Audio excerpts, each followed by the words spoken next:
Comissão B Parlamento Nacional se foi chamada para parte imigração a investiga em estrangeiro síria nebe usa passaporte latur procedimento nebe iha.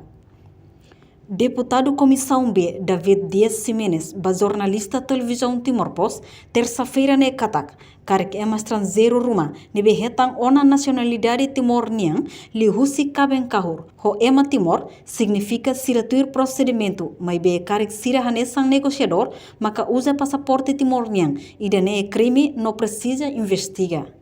No NN Rosuba parte imigração niang precisa tomar atenção onde labele usa halimar documentos oficiais Timor niang.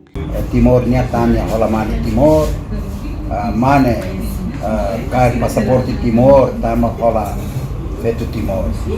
Nebe idane parece me que sira hetan tiona be narasa hetan tiona be botira be narambe nacionalidade Timor niang kan lain problema, porque cabe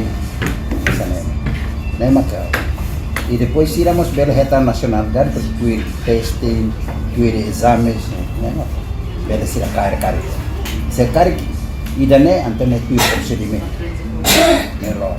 mas be mais macanesam be estrangeiro, mais halunia business de lá é bater uma cair passaporte Timor, ela los. Kita lisi. Kita buat sira nudar jornalista, kita buat sira nesabe, kita buat sira makhalo be vigilância be sociedade ninia, matan tilon sociedade ninia. Então kita buat sira agora kita kau ada hanesane, kita chamamos atenção ba segurança sira, Ministério da Justiça para hari itu kuatnya para emalabele mai halimar faleo itenia be passaporte, documentos oficiais.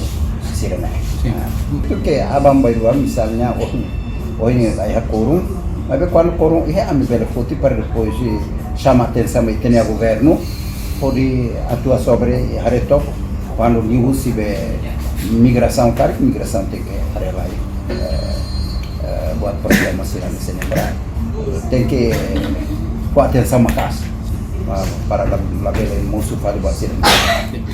Conaba passaporte rihun rua racing nebe lakong, karik iha ligação ho ema estrangeiro, nebe desconfia hetan passaporte Timor-Nian. Entretanto, antes ne, Ministro Justiça, Tiago Amaral fossai ona informação, tem que halo investigação kleang. Conaba caso ne, atu publica, labele questiona bebe problema passaporte nebe lakong ne.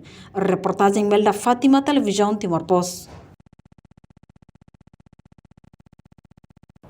Janela informação by Emma Rotu. Atu reta informação atual dia clio kita haluha haneham botão subscribe, like, halo comentário no faz tutang ba mídia social Rotu.